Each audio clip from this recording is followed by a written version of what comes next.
Yeah, the walking philosopher back again. My previous recording kind of cut me off because, well, see, this is where I still am a Luddite, because if I was a better technology person, I would have made sure my phone had juice before I went on that walk. It's like I'm trying to remember that anytime I'm going for a walk, to remember to make sure it has juice. Today I'm going for my longest walk, the walk that I like to, this is the first time heading towards the beach. My long walk.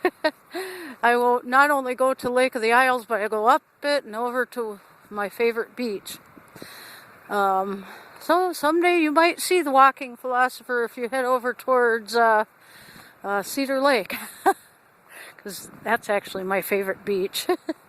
Anywho, but this technology thing, I think I was kind of finishing up with just sort of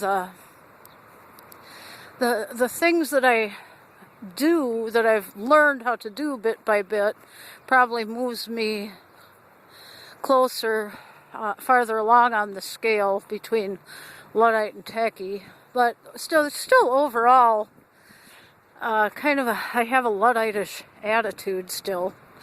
One of the things, I was listening to something on the radio, and I think it was Rush Limbaugh, who I really don't like, but I'm not a Republican, so. But sometimes it's interesting to hear what other people think, even if you don't always agree with their thinking.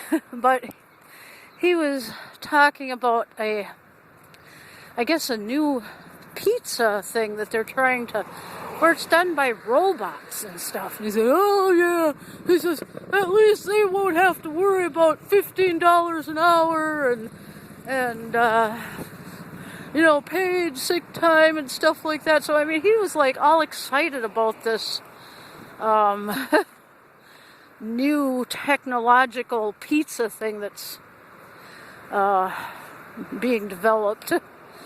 And I don't know, that actually is, my feelings about that, it puts me exactly where the original term of Luddite came from. That actually there was a person whose last name was Luddite. I think it was back in the beginning of the Industrial Revolution. And he actually, because he foresaw how technology was going to start taking people's jobs and stuff like that, and there was actually kind of a revolution. And I have to admit, I when I hear people like Rush Limbaugh and the way he was talking about that computerized pizza thing, it's like, it's like he's so heartless. He doesn't care about the fact that there are people working full-time jobs and still can't find a decent place to live and are living in shelters, and people who are, he's just like, oh, who cares if people lose their jobs? I mean, I don't know. That's the way he thinks. I still struggle with the whole idea of technology and jobs, and, could it be technology might even, now this is against what macroeconomics is like. Technology is supposed to help,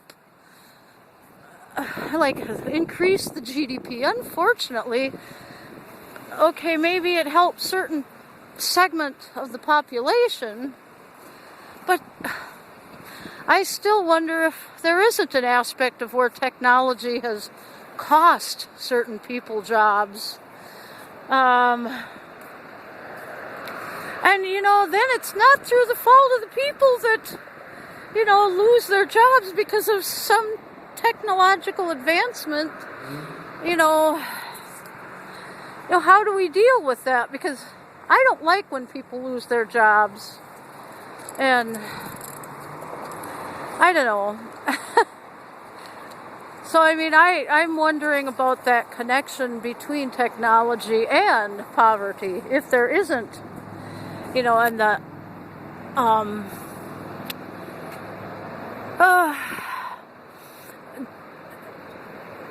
what's that term? The inconsistency with wealth, the discrepancy. If there isn't something in technology that makes some people do really good and some people really do, and adds to that separation of wealth. Actually, when I was in my information literacy class, there was an article I was looking at that did deal with the income disparity and looked at technology as a possible factor. And I think I have the question that I think I want to start asking people as I do my interviewing on this walk.